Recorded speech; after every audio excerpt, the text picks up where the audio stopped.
بسم الله والحمد لله والصلاة والسلام على رسول الله الحمد لله حمدا يوافي نعمه ويكافئ مزيده وصلى الله على سيدنا محمد وعلى آله وصحبه أجمعين اللهم علمنا ما ينفعنا وانفعنا بما علمتنا وزدنا علما يا كريم.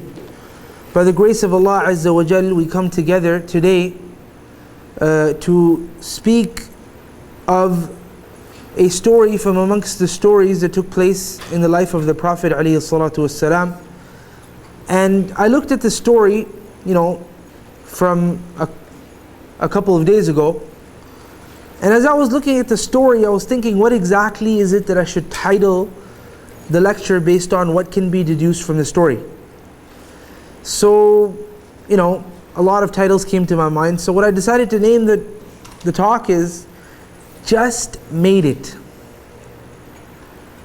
Now a lot of things probably come to your mind when you hear just made it. It could have been a car accident, you just made it. It could be anything, you say to yourself, I just made it. So similarly, there was a person at the time of the Prophet ﷺ. He was, of course, a young boy, young lad, and as the tradition goes in Al-Bukhari and Muslim, in Al-Bukhari, in the Kitab Al-Janaiz, it goes as such that there was a young boy, أَنَّ غُلَامًا مِنَ الْيَهُودِ. From amongst the Jews, he used to serve the Prophet ﷺ. So, the Prophet ﷺ, as we know, he had a number of servants. Anas ibn Malik radiallahu ta'ala anhu narrating this hadith, he was amongst the people that served the Prophet ﷺ. So it's something unique that amongst the servants of the Prophet ﷺ was Anas, and he's narrating this hadith about another servant of the Prophet ﷺ that used to be a Jew before. And by the way, when we say a servant of the Prophet ﷺ, we have to realize that what we mean is he used to serve the Prophet ﷺ, yes, but the Prophet ﷺ was greater in manner and greater in conduct than for him to cause people to have difficulty in their life, even if it were to be a servant from amongst his own servants. To an extent that Anas radiallahu ta'ala anhu, explaining this point, he says, I went out to a battle with the Prophet ﷺ, or a travel with the Prophet ﷺ. So he found that the Prophet ﷺ was serving him more than him serving the Prophet ﷺ. This is the prophetic character. Though it's a servant, ﷺ, he himself is serving Anas more so than who? Anas to the Prophet ﷺ. So, don't get me wrong when we say servant, as in, you have glasses of milk or glasses of water being poured in front of him and this happening and that occurring. No, it used to be some basic tasks that the Prophet ﷺ would at times, allot to these individuals so that they can have this honor of being able to serve the greatest human being and the greatest creature ever created and ever brought onto the land. Now this young man, Ghulam, from amongst the Jews, he became sick, he's young. So the Prophet ﷺ, he came to this young man to visit him. Of course, it's a sunnah to visit the sick. And the Prophet ﷺ, he began to call this young man to Islam. And as he was sitting there calling this young man, of course the young man now, you're looking at a person that has dealt closely with the prophetic character. You're looking at a person that knows the ins and the outs of this beautiful persona, this chosen persona by Allah Azza wa Jalla. You're looking at a person that knows the details of the Prophet ﷺ's life. Now, on his deathbed, he's being called to Islam, so you can imagine what exactly is occurring inside of his heart.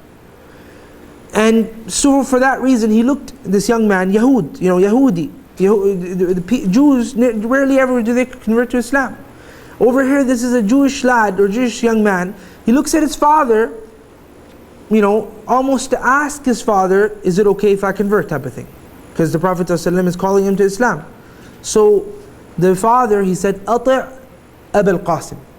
أطع أبا القاسم. Follow the commandment of Abul Qasim, as in the Prophet sallallahu alaihi wasallam. This is the story that I was referring to, where I said just made it. So this young boy, right after he obeyed the commandment of the Prophet ﷺ and said, Ashhadu an la ilaha illallah. In certain narrations it says that he accepted Islam. Other narrations explicitly mention the fact that he said, Ashhadu an la ilaha illallah wa ashhadu anna Muhammadan Rasulullah sallallahu alayhi wasallam. So, he's accepted Islam, he's followed the message of the Prophet sallallahu alayhi wasallam, and because of that he's just made it. Why? Because after he accepted the commandment of the Prophet sallallahu alayhi wasallam, shortly after he passed away, and the Prophet ﷺ came walking out of the house and he said, Alhamdulillah alladhi anqadahu bi min an-nar. All praise is due to Allah Azza wa Jal, the one who saved this lad from hellfire because of me. Now, I wanted you to understand the story and have a general picture of the story, and then I call you now to listen carefully as we look at the story point by point, and derive benefit and lessons from this story point by point. So you have a general structure in mind now, so it'll be easier for you to follow along when I say, such and such occurred, and what I'm trying to, get to. What's the point that we're trying to deduce? The first point. Do you not see that Anas radiallahu ta'ala anhu, being a person that was a servant of the Prophet sallallahu alaihi wasallam, he's saying over here, أَنَّ غُلَامًا مِنَ الْيَهُودِ, a child from amongst the Yahud, a lad from amongst the Jews used to serve the Prophet ﷺ.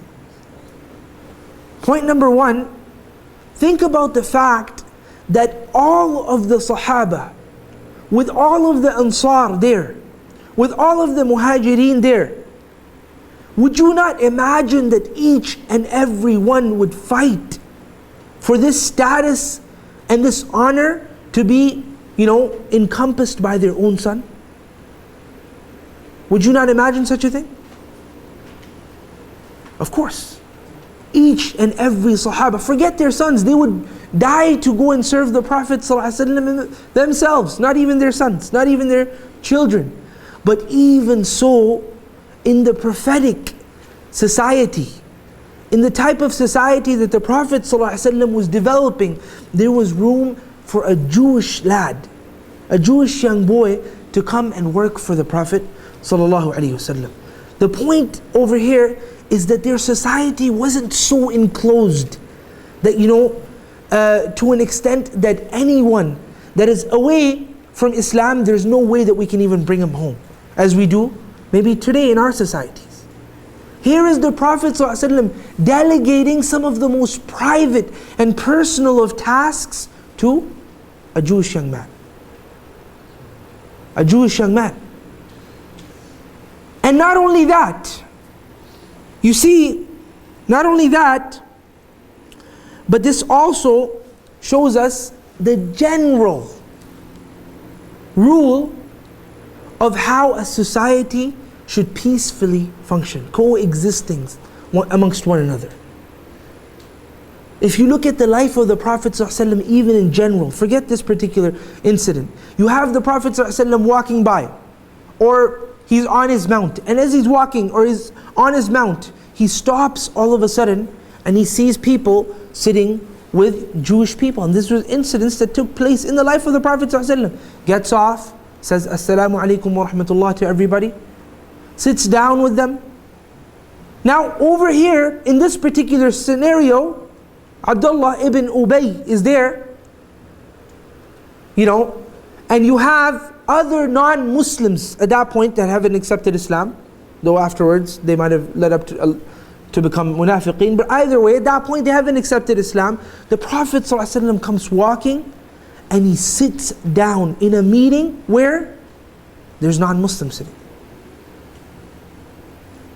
And he sits, he converses, he talks, he recites onto them verses, he has a friendly conversation with them. Just the way that a society should run. You have the Prophet ﷺ opening his doors when a delegation from amongst the delegations of Yahud come. Imagine a house, if you've ever seen the house of the Prophet ﷺ, imagine a house of that size. And a delegation of people come, the Prophet ﷺ opens his door and people walk in, non-Muslims. Non-Muslims. The society at that time, it was a natural society. The Prophet ﷺ wasn't going out of his way to segregate between the Muslim and the non-Muslim. Yes, there were barriers, there were masajid that Muslims would regularly go to. Sometimes non-Muslims would also come in. But the type of life he was leading was a life of an individual that would, socialize with everybody. Because if he didn't socialize, what would happen? How would he then be able to pass the message on? Just as he did to this boy. If the boy wasn't working for the Prophet ﷺ, he wouldn't have that close relationship with this boy, so that he goes and on his deathbed. By the way, when people are dying, do they let just anybody in to come and meet him or her? They usually let the closest of the closest. They usually let the closest of the closest. So the Prophet ﷺ must have had some sort of rapport with this child, for him to be allowed at that point to come walk in and start talking to him, console him, speak to him, make him feel comfortable. And the Prophet ﷺ used this opportunity to call to Islam. Similarly, you see that when a person dies from amongst them, we're commanded by Allah subhanahu wa ta'ala to do what? We're commanded by Allah and His Messenger to stand up for his janazah if the janazah is walking by. All of these things show that there was a certain type of behavioral practice that was established by the Prophet ﷺ that could inculcate, that could include all members of society, so that society could grow together and not segregate and undermine and sideline a certain sector of society, so that they grow further and further in misguidance. And as the Muslims grow further and further in hatred, and animosity begins. So there was ease in that society. Look, for example, at the humanitarian aspect of the Prophet ﷺ's dealings with, when it came to, for example, the non-Muslims. What happens when you have an enemy inmate in any prison in the world? How do you think he's treated? He's treated probably very poorly. That's the reality of the world we live in today. But that wasn't the world of our dear Prophet ﷺ. When the Prophet ﷺ sent a battalion to go and look and explore the eastern part of Medina to make sure that everything is covered and everything is safe, and the Muslims and the non-Muslims alike living in Medina are protected at their homes, they found from Banu Hanifa, they found a man that was from amongst the leaders of Banu Hanifa, who was named Thumama ibn Uthal radiyallahu ta'ala. And when Thumama was found, of course they captured him. He was brought under the captivity of the Muslims and eventually brought to the court of Muhammad sallallahu alaihi wasallam. What do you think? As I said, now you're talking about a person that might have been spying on a certain nation. You're talking about a person that could have been doing anything, so he's an enemy captive, enemy inmate. The dealings for this kind of an individual are known in international law in the world, right? How do you think the Prophet ﷺ's response to this individual was? Beat him, rebuke him, say nasty things to him? The Prophet ﷺ was beyond all of that. The Prophet ﷺ simply asked them, the Muslims, to go and tie this man up to a pillar from amongst the pillars of the Masjid Nabawi. Now, as we all know, Masjid Nabawi is a very honorable place to be. So imagine being kept as an inmate in one of the most honorable places in the world. We all know that. When Muslims look at the places in the world, Jazakallah khair. When Muslims look at the places in the world which they revere, which are the two places or the three places? Everybody knows, first and foremost, Al-Haram al-Makki, and secondly, Al-Haram al-Madani, Mecca and Medina. So, you have the Prophet and the masjids. You have the Prophet ﷺ taking this inmate and putting him where? Putting him in a masjid. Masjid Rasulullah ﷺ. Tying him to a pillar from amongst the pillars of the masjid of Rasulullah ﷺ. Same pillar that all of the Sahaba, as soon as they would finish Maghrib, they would run to try to pray their sunnah behind. As it comes in the hadith that after Maghrib Salah, كانوا يبتدرون السواري, that they would go right after they would finish Maghrib Salah, they would all go run towards the pillar so that they can pray, they can have a sutra, and they can pray what? Their sunnah. They can pray. So it's such a sacred situation and a sacred place, and the Prophet ﷺ ties this enemy inmate, quote unquote, into this kind of a situation. Isn't that honoring the person? It doesn't stop there.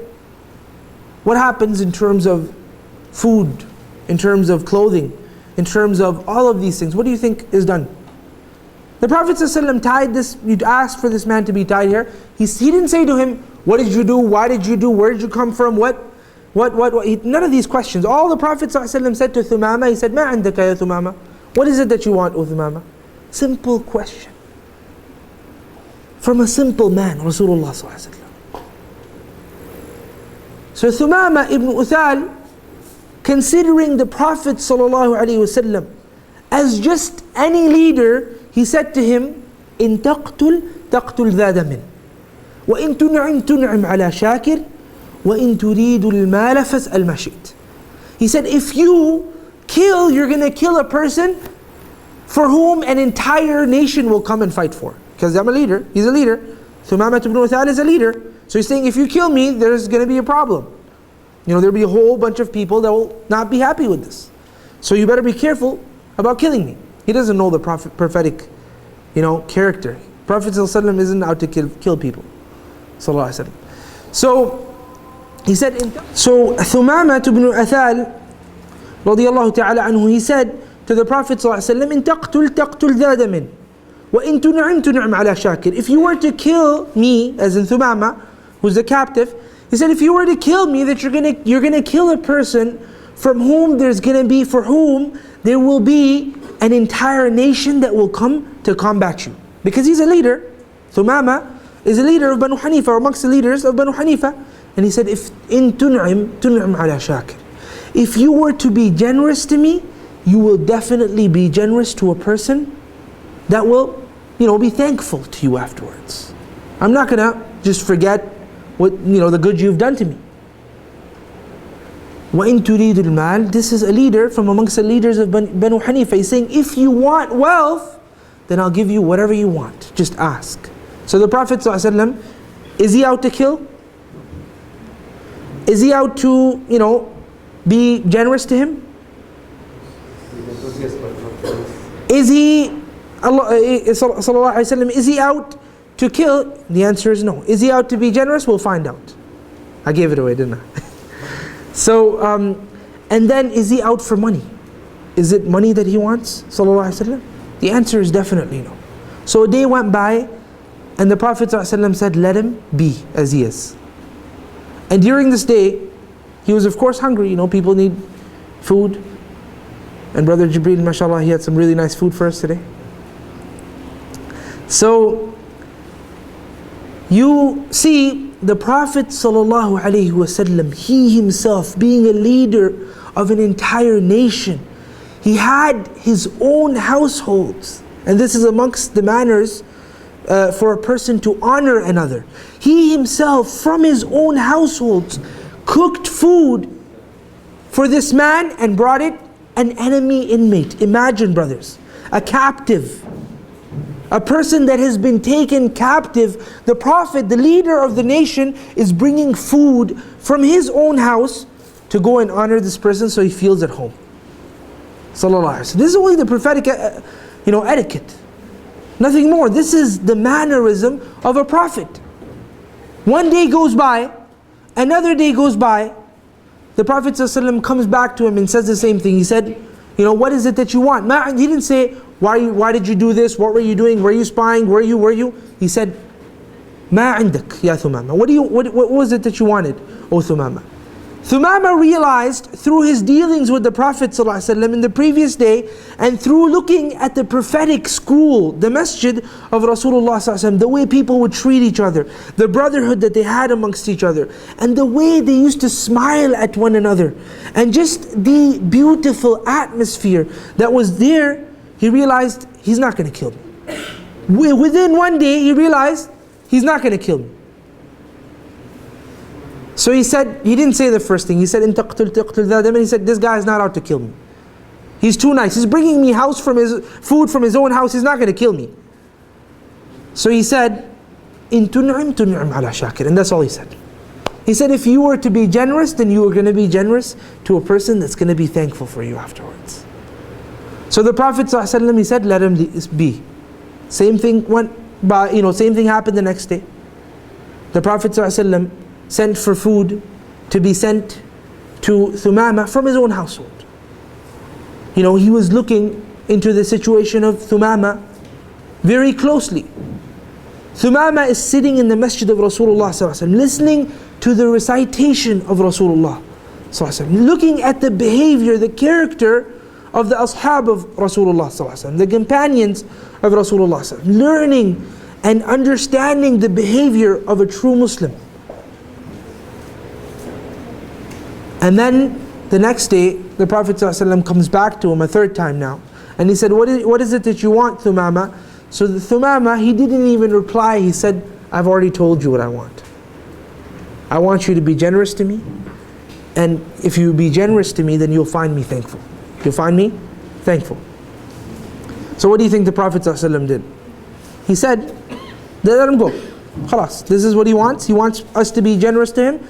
Let him go. Thumama gets up, packs his bag, he walks out to a certain place to find a place where he can take a shower, takes a shower, and comes back to the Prophet ﷺ, and he says to him, imagine within 3 days, listen to me brothers, sisters, within 3 days, he comes back to him, after 3 days of seeing the Prophet ﷺ with his companions, the companions, one another amongst them, looking at the madrasa of the Prophet ﷺ, the masjid of the Prophet ﷺ. 3 days changed the heart of an individual.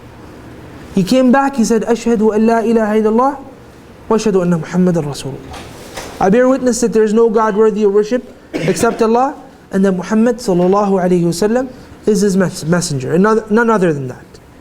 And then he said to the Prophet ﷺ, he said, O Prophet of Allah, there was not a face on the face of the earth that was more detested in my mind, that was more despicable in my mind, that was more hated to me than your face, and by Allah today it is the most beloved of faces to me.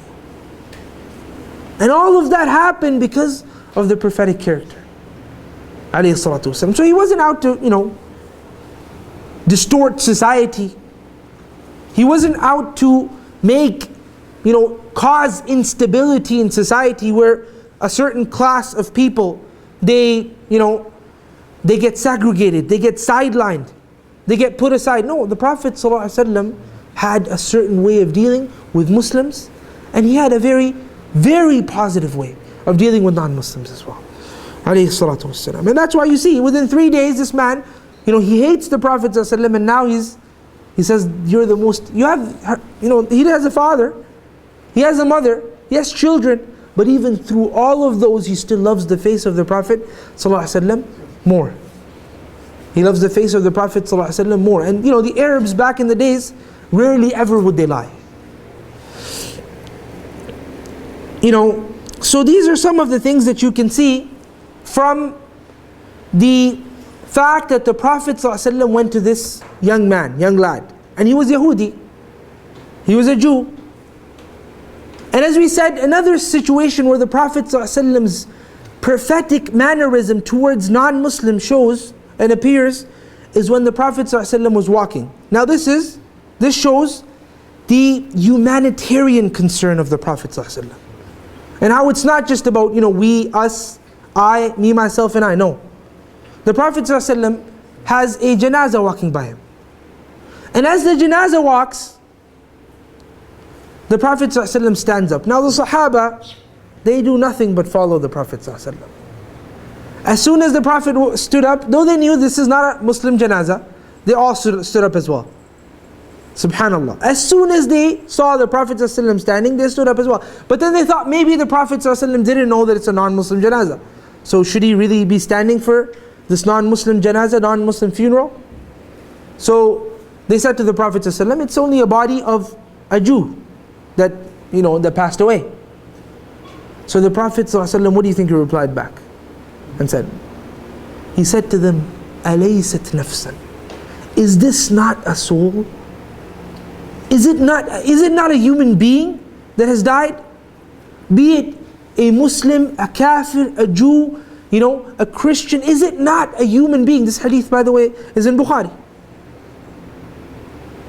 So the prophetic concern would extend even to non-Muslims. It wasn't just for the, he wouldn't stand just for a Muslim and then sit down for a non-Muslim. This was a humanitarian concern that the Prophet ﷺ had. Of course, there was a certain type of love that the Muslims attained from the Prophet ﷺ as his followers that non-Muslims will never attain.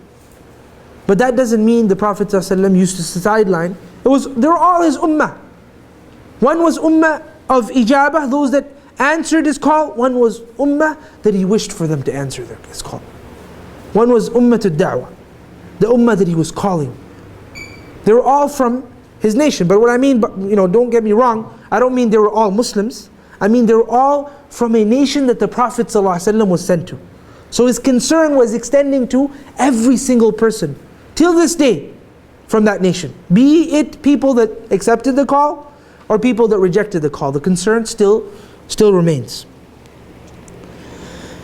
Now, looking at another aspect of this story, the story of the young lad, the young Jewish boy, you look and you see that the Prophet ﷺ says at the end of the story, he says, Alhamdulillahi alladhi anqadahu bi min an-nar. All praise is due to Allah Azza wa Jal, the one that has saved him through me from hellfire. Now, over here you find that this statement of the Prophet ﷺ and the fact that the Prophet ﷺ rejoiced in this manner, it shows the truthfulness of the Prophet ﷺ. How so? Does anybody want to contribute? How does the fact that the Prophet ﷺ, rejoiced at this person's Islam, the fact that this person has accepted Islam on his deathbed, how does that show the truthfulness of the Prophet ﷺ in his call? And he wasn't lying. Nobody? So I should pick some hands, eh? Okay, Ibn Abbas. It shows that he is truthful because this person, if he's on his deathbed, he can't help the Prophet in any way. He's about to die. SubhanAllah. His only concern is that we get saved from hellfire before he dies. SubhanAllah, that's exactly what it is. This man, he never prayed a salah. He accepted Islam, and after he accepted Islam, by moments he died. He never prayed salah. He never gave zakat. He never fought in the battles with the Prophet ﷺ. He didn't increase the Prophet ﷺ in numbers. None of that occurred. Rather, more difficulty was incurred by the Prophet ﷺ for the fact that this person died. Why? Because now they have to prepare a coffin. He's a Muslim now. They have to prepare a coffin. There's going to be a Muslim burial. And that's why right afterwards, the Prophet ﷺ told the companions, he said, Sallu ala akhikum, go pray upon your brother, because he's your brother now. He's accepted Islam. So more difficulty will come, apparently, to the nation because of the fact that this person became a Muslim and did nothing for Islam. Right? But the Prophet ﷺ wasn't out to increase people in number. Wasn't out to increase his numbers and his followers. The Prophet ﷺ was genuinely out to save people from hellfire. His mission, sole mission. I mean, imagine a person walks up to a man, he calls him to Allah Azza wa Jal, and right after that the man dies. And he's happy about that. He's doing it sincerely for Allah Azza wa Jal. He doesn't want the person to give him money. In fact, the only relation that the Prophet ﷺ had with this man also died. Also finished. Along with the fact that he died. The Prophet ﷺ was served by this young boy. He was a servant of the Prophet ﷺ. The Prophet ﷺ used to benefit from this boy. But he was more happy that he died, but died a Muslim, than the fact that he used to benefit from it. So even the only benefit that the Prophet ﷺ was receiving in this lifetime, and the hereafter, it's a different story, from this man, had finished. But the Prophet ﷺ still rejoiced. And this shows that his da'wah was true. It was built on truth, nothing more. The other thing that can also be deduced from this story is the fact that the Prophet ﷺ was in all situations looking for an opportunity to do nothing more but to establish nothing more than the mission that he was sent for, and that was to call people to Islam. That was to call people and save humanity from polytheism, to save humanity from misguidance, to save humanity from becoming animals by leading lives that are like the lives of animals. Not having, a connection to your Lord. Drinking, partying, girls, guys. This is the type of things, when you have, for example, they say, if you want to breed rabbits, you bring one rabbit, and you have 10 female rabbits, and you put one over there, and they start partying. Seriously, that's how they do it. These are animals. This is the behavior of an animal. The behavior of a human being is to be defined. Have a structure. Seriously, this is the reality of a human being. The Prophet ﷺ was sent to mankind to take them out of this animalistic, way that they had adopted. People were making tawaf around the Kaaba naked. The Prophet ﷺ came and taught them to clothe themselves. People were literally, in the past especially, as people weren't educated, and even today now, people started to take off their clothes now. And taking off clothes, by the way, is amongst the direct commandments of shaitan. And amongst the same things that shaitan wants. Why? How do you know? Look, dear brother, look, dear sister, at what Satan did to our fathers, Adam and Hawa. لِيُرِيَهُمَا سَوْآتِهِمَا, so that he may show both of them, Adam for Eve and Eve for Adam, so that he may show each and every one of them their private parts. What he wanted them to do was take off their clothes. So to take off your clothes is a satanic act. Or take off parts of your clothes is a satanic act. Prophet ﷺ was brought to take these people out of this behavior. Give them a structure in their lives. You like that, don't you? MashaAllah.